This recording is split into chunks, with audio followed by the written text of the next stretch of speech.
আসসালামু আলাইকুম, আমি সানজিদা আলম, সিলেট এমএজি উসমানী মেডিকেল কলেজে চতুর্থ বর্ষে। আমার প্রশ্ন হচ্ছে, এই বাংলাদেশে রোগীর তুলনায় সরকারি হাসপাতালের বেড অনেক কম, যার কারণে রোগীরা মেঝেতে শুয়ে চিকিৎসা নিচ্ছেন। আপনার ধারণা আছে মোটামুটি এভারেজে কত মানুষ হসপিটালে বারান্দায় থাকে? অনেক, কিন্তু নরমালি হচ্ছে একটা কিছুদিন আগে পত্রিকা একটা সংখ্যা বের হয়েছিল, সব সারা বাংলাদেশে অন এন এভারেজ একটা সংখ্যা বের হয়েছিল, সেটা জানা নেই। 30 লক্ষ। 40 লক্ষ। আচ্ছা, তো অনেক সময় হয় কি, বিশেষায়িত চিকিৎসার জন্য ওনারা আর্থিক অভাবের কারণে ওটা থেকেও বঞ্চিত হচ্ছেন। এখন যদি সরকারি হাসপাতালগুলো পাবলিক প্রাইভেট পার্টনারশিপের দিকে আগায়, সেই কর্মসূচিটা বাস্তবায়ন হলে বা সেটা বাস্তবায়ন হলে কতটুকু ইফেক্টিভ হবে, প্লাস হচ্ছে বেসরকারি হাসপাতালগুলো আমাদেরকে কিভাবে সেদিক দিয়ে সেই ভূমিকা রাখবে কিভাবে? আচ্ছা, ধন্যবাদ আপনার প্রশ্নের জন্য। আপনার প্রশ্নটা আমি ডাইরেক্টলি আনসার করবো না, একটু লম্বা করে আমি আনসার করবো। এটার সাথে একটা বিষয় রিলেটেড। বসেন আপনি। দেখুন, আমাদের দেশের সবকিছু হিসাবে যদি আমরা কম্পেয়ার করি, আমাদের জনসংখ্যা 20 কোটির কম না, যে যত কথাই বলুক। আমি 2000 এই দেশ থেকে চলে যাবার আগে পর্যন্ত আমি দেশের আনাচে কানাচে ঘুরতাম, মানুষের সাথে কথা বলতাম। আমি দেখেছি, আমার ধারণা গত মোটামুটি 20 বছরের হিসাব যদি করি, কোনোভাবে 20 কোটির কম নাই দেশের মানুষ। এখন আপনি ধরেন আমাদের ওসমানী মেডিকেল কলেজ, আপনি তো ওখানকার স্টুডেন্ট। জি, আমরা যদি দেখি ওসমানী মেডিকেল কলেজে, এক্সাক্ট হিসাবটা আমার ধারণা নেই, তবে উদাহরণস্বরূপ বলছি। ধরেন আপনার ওসমানী মেডিকেল কলেজে প্রতিদিন হসপিটাল কর্তৃপক্ষ সে 1000 মানুষকে ট্রিটমেন্ট দিতে পারে। গভর্নমেন্ট থেকে তাদেরকে যেই ওষুধপত্র দেওয়া হয়, যে সার্জিক্যাল ইকুইপমেন্ট দেওয়া হয়, যে ব্যান্ডেজ বা যে সিরিঞ্জ, যেই মেডিসিন যাই দেওয়া হয় না কেন, 1000 লোককে সে ম্যানেজ করতে পারবে।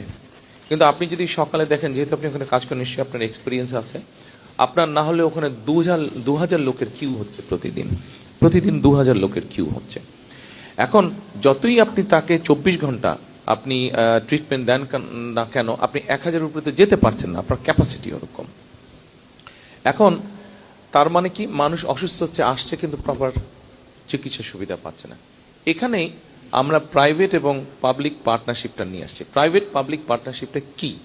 প্রাইভেট পাবলিক পার্টনারশিপটা হচ্ছে, ধরেন ওসমানী মেডিকেল কলেজে একজন মানুষ আসলো, আপনার ধরেন কিডনি ডায়ালিসিস করবে। তো কিডনি ডায়ালিসিস করার জন্য একটা মেশিন আছে, আমি শিওর একটার বেশি মেশিন আছে, আমরা উদাহরণ হিসাবে ধরছি বোঝানোর জন্য, একটা মেশিন আছে। এখন এই একটা মেশিন পুরো মাসে হয়তো 100 জন লোককে ডায়ালিসিস করতে পারে, কিন্তু দেখা যাচ্ছে যে ওখানে ডায়ালিসিস করার জন্য যে কিউটা হচ্ছে, সেখানে 200 জন মানুষ হচ্ছে। আমার ঠিক প্রাইভেট এখানে নিশ্চয়ই এরকম হসপিটাল আছে যাদেরও একই ফ্যাসিলিটি আছে। কোন একটা নাম বলতে পারবেন private hospital? Sorry, north east medical. আচ্ছা, ধরেন নর্থ ইস্ট মেডিকেলেও ডায়ালিসিস মেশিন আছে। সেই ডায়ালিসিস মেশিনের ক্যাপাসিটি হচ্ছে 100 জন মাসে। তো আমরা যেটা চিন্তা করছি, আমাদের যেটা পরিকল্পনা আছে, সেটা হচ্ছে আমরা Osmani medical north east medical কলেজের সাথে আমরা কথা বলবো, তাদেরকে বলবো, দেখো তোমাদের একটা মেশিন আছে, কিন্তু তোমাদের যেহেতু প্রাইভেট হসপিটাল, তোমাদের খরচ যেহেতু তোমরা বেশি নাও, স্বাভাবিকভাবেই তোমরা হয়তো, ওরা হয়তো সে মাসে 30 জন রোগী পায়, তার মানে 70টা খালি থাকছে তাদের। আর আমাদের ওসমানী মেডিকেল কলেজ, সেখানে 100 জন বেশি আছে, 100 জনের থেকে 200 জন আছে। আমরা ওদের সাথে কথা বলে, ওদের সাথে আলোচনা করে আমরা ওদেরকে কি পরিমাণ পেমেন্ট করব, কারণ একটা তো হিসাবের একটা জানাই থাকে যে কি পরিমাণ খরচ হতে পারে ডায়ালিসিস করতে গেলে, একটা ধারণা। তাদেরকে মিনিমাম তাদের একটা প্রফিট ধরে আমরা বলবো যে তুমি কেবিনে রাখবা পেশেন্টকে। কেউ যদি ওয়ার্ডে থাকতে চায়, সেটার খরচ সে নিজে দিবে, বাট কেবিন পর্যন্ত সরকার বহন করবে। তখন আমরা ওই যে 70 জন, ওখানে যে 100 জন আছে, 100 জন থেকে আমরা সরিয়ে নিয়ে এসে এদেরকে নর্থ ইস্ট মেডিকেল কলেজে তাদেরকে আমরা দিব। এটাই হচ্ছে বেসিক্যালি বেসিক থিওরি, যেটা আমাদের বেসিক পরিকল্পনা, যে প্রাইভেট পার্টনারশিপ। অর্থাৎ কারণটা এই জন্য, আপনি দেখেন, আপনি যদি এখানে এখন ওসমানী মেডিকেল কলেজের যদি সেকেন্ড শাখা আপনি খুলতে যান, আপনাকে আজকে প্ল্যান করতে হবে, জমি অধিগ্রহণ করতে হবে, বাজেট স্যাংশন করতে হবে, মেশিন আসবে, কন্ট্রাক্টর হবে, টেন্ডার হবে। একটা রাজনৈতিক সরকারের মেয়াদ সাধারণত 5 বছর। By the time you finish the hospital, তার কাজ যখন শেষ হয়ে যাবে, রুগী যখন সেবা পাবে, ততক্ষণ একটা সরকারের মেয়াদ শেষ, রুগী হতে সেবা পাবে।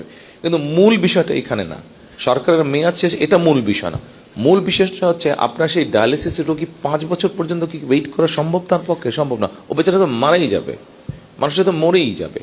তো সেই জন্যই আমরা প্রাইভেট পাবলিক পার্টনারশিপটা করতে এসেছি। এটার পলিসিগুলো ঠিক করে সবকিছু ঠিক দ্রুত ঠিক করে ফেলতে পারলে 3 থেকে 6 মাসের মধ্যে আমরা এই সার্ভিসটা আস্তে আস্তে আস্তে আস্তে মানুষের কাছে পৌঁছে দিতে পারবো। এই ক্ষেত্রে আমরা যেটা সিদ্ধান্ত, মোটামুটি পরিকল্পনা আছে, সব রোগের ক্ষেত্রে বিষয়টা হবে না, যেগুলো নর্মাল রোগ সেগুলো করতে হবে না। এটা হতে পারে কিডনি রোগের ক্ষেত্রে, এটা হতে পারে কার্ডিয়াক পেশেন্টের ক্ষেত্রে, এটা হতে পারে ক্যান্সার পেশেন্টের ক্ষেত্রে, এরকম যেগুলা সিরিয়াস টাইপের অসুখ বিসুখ সেগুলোর ক্ষেত্রে আমরা প্রাইভেট পাবলিক পার্টনারশিপটা এরকম একটা পলিসি আমরা তৈরি করতে যাচ্ছি। এখানে আমরা আরেকটি আপনাদের সাথে অ্যাড করি।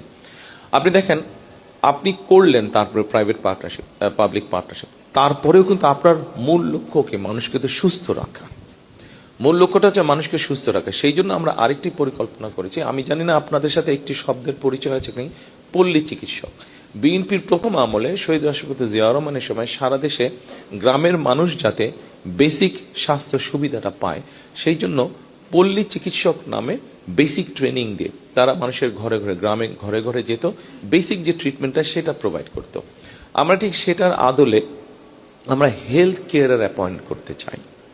হেলথ কেয়ারের অ্যাপয়েন্ট, এই হেলথ কেয়ারদেরকে আমরা একটা বেসিক মেডিকেল ট্রেনিং দিব, হাইজিন ট্রেনিং দিব। আমরা ছোটখাটো অসুখ বিসুখ হলে তারা মানুষের ঘরে ঘরে গিয়ে সেবাটা দিতে পারবে। বড় কোনো যদি অসুখ হয় যেটা তার মনে হবে যে সেটা তার আয়ত্তের বাইরে, তখন সে রেফার করবে। এটা রেফারেল সিস্টেম আস্তে আস্তে ডেভেলপ করবো আমরা, সেটা তখন তারা রেফার করবে। এখন এই যে যাবে, যে তারা ঘরে ঘরে যাবে, মানুষকে ট্রিটমেন্ট দিবে, হাইজিন শেখাবে, এখানে গিয়ে তারা মানুষকে অ্যাওয়্যার করার চেষ্টা করবে যে ঠিক আছে এইভাবে লাইফস্টাইল খাওয়া দাওয়া হওয়া উচিত, যে আপনি চিনি বেশি খাবেন না, মিষ্টি বেশি খাবেন না, তাহলে ডায়াবেটিস থেকে রক্ষা পাবেন। আপনি ভাজা পোড়া এই ধরনের জিনিসগুলা খাবেন না, গরুর গোশত, চর্বি টর্বি এগুলা বাদ দিয়ে খেতে হবে। তার শাক সবজি বেশি খাবেন, গ্রিন ভেজিটেবল চেষ্টা করবেন বেশি খাওয়ার জন্য। তাহলে যেটা হবে সেটা হচ্ছে যে তাহলে কার্ডিয়াক সমস্যা কম হবে। এই ধরনের বিভিন্ন বিষয়গুলো মানুষকে অ্যাওয়্যার করবে। কেন অ্যাওয়্যার করবে, কেন অ্যাওয়্যার করা প্রয়োজন, মানুষকে কেন এই বিষয়গুলো জানানোর প্রয়োজন? কারণ ওই যে ওসমানী মেডিকেল কলেজে প্রতিদিন 2000 কিউ হচ্ছে, ওই কিউটাকে আমরা কমিয়ে আনতে চাইছি। আমরা ওই লাইনটাকে ওসমানী মেডিকেল কলেজের ক্যাপাসিটি হচ্ছে 1000 মানুষকে ট্রিটমেন্ট দেওয়ার প্রতিদিন। আমরা যদি এই কিউটাকে ধীরে ধীরে ধীরে ধীরে কমিয়ে আনতে পারি, আপনি তাহলে কিউটাকে কমিয়ে আনলে সরকারের উপরে খরচ কম পড়বে, প্রেশারটা কম পড়বে, খরচের স্টেটের খরচটা কম পড়বে, এবং যেই মানুষগুলো যাবে ট্রিটমেন্টের জন্য সেই মানুষগুলো আস্তে আস্তে বেটার ট্রিটমেন্ট পাবে এরকম। এবং আমাদের বোন যে বললো যে হসপিটালের বারান্দায় মানুষ শুয়ে থাকে বেডের অভাবে, সেটার পরিমাণও আস্তে আস্তে আস্তে কমে আসবে। এটা যে 1 সপ্তাহ, 1 বছর, 2 বছরই যে ব্যাপারটা হয়ে যাবে তা না। আপনি যখন শুরু করবেন কাজটা, পলিসি নিয়ে যখন কাজ শুরু করবেন, সময় লাগবে, কিন্তু আমরা কনফিডেন্ট ইনশাল্লাহ। আমরা সকলে মিলে যদি কাজ করি, আপনাদের মতন ইয়াং ডাক্তাররা যখন ফুল ফ্লেজেড ডাক্তাররা আপনারা কাজ করবেন, আমরা ওই গোল আমাদের ইনশাল্লাহ অ্যাচিভ করতে পারবো।